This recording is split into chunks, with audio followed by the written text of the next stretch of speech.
Violet is a financier at Briggens.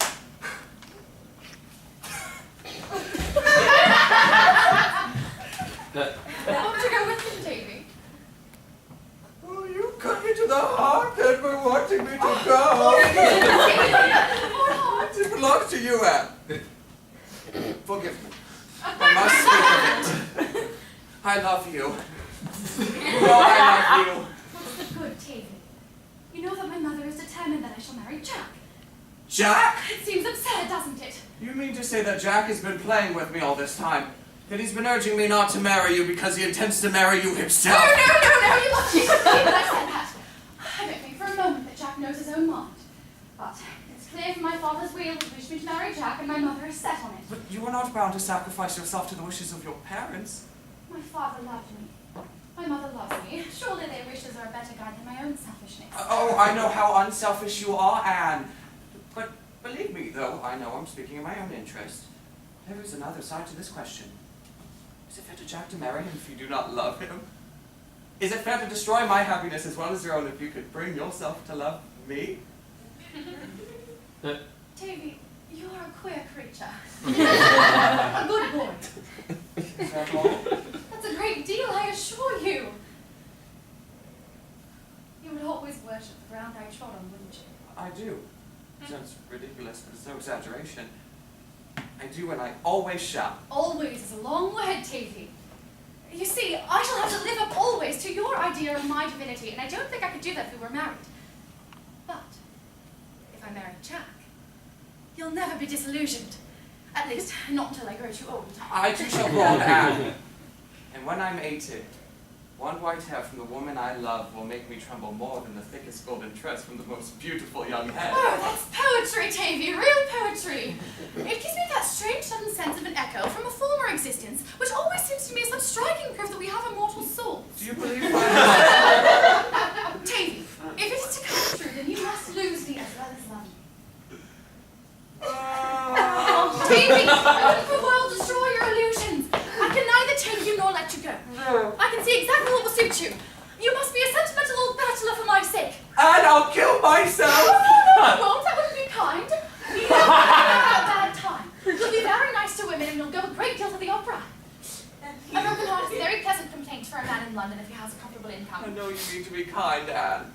Jack has persuaded you that cynicism is a good tonic for me. You see, I'm disillusionizing you already. That's what I dread. You do not dread disillusionizing Jack. I can't. He has no illusions about me.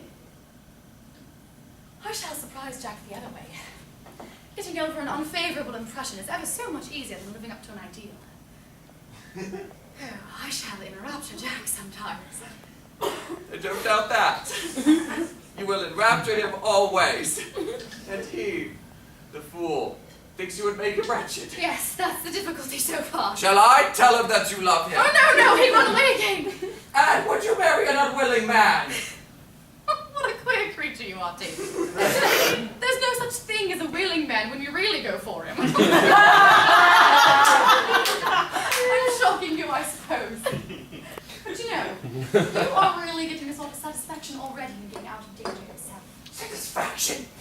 You say that to me? Well, if it were really agony, would you ask for more of it? Have I asked for more of it? You have offered to tell Jack that I love him. That's self-sacrifice, I suppose, but there must be some satisfaction in it. Perhaps it's because you're a poet. You are like the bird that presses its breast against the sharp thorn to make itself sing. It's quite simple. I love you and I want you to be happy. You don't love me, so I can't help you to be happy. But I can't help another man to do it. Yes, it seems quite simple, doesn't it? But I doubt if we ever know why we do things. The only realism thing is to go straight for what you want and grab it. I suppose I don't love you, Davy. But I sometimes feel as if I would like to make a man of you somehow. You are very foolish about women. I am content to be what I am in that respect. Then you must keep away from them and only dream about them. I wouldn't marry you for worlds, Davy. I have no hope, Anne. I accept my ill luck. But I don't think you quite know how much it hurts. You are so soft-hearted. It's clear you should be so different from Violet. Violet's as hard as nails. Oh, no, I'm sure Violet is thoroughly womanly at heart. Why do you say that? Is it unwomanly to be thoughtful and businesslike and sensible? Do you want Violet to be an idiot or something worse like me? Something worse like you? What do you mean, Anne? Oh, well, I don't mean that, of course, but I have a great respect for Violet. She gets her own way, always. So do you. Yes, but somehow she gets it without coaxing, without having to make people sentimental about her. Nobody can get very sentimental about Violet, I think. Pretty as she Oh, is. yes, they could if she made them. But surely no really nice woman would practice on men's instincts in that way. Tavy, Tavy, Ricky Dicky Tavy, heaven help the woman who marries you. Oh, why do you say that? Don't torment me, I don't understand. Thinks and they say to men. Do you think I can marry such a woman? I who have known and loved you? Well, at all events, she wouldn't let you if she were wise. So, that's settled. And now I can't talk anymore. Say that you forgive me and that the subject is closed. I have nothing to forgive and the subject is closed. And if the wound is opened, at least you shall never see it bleed. I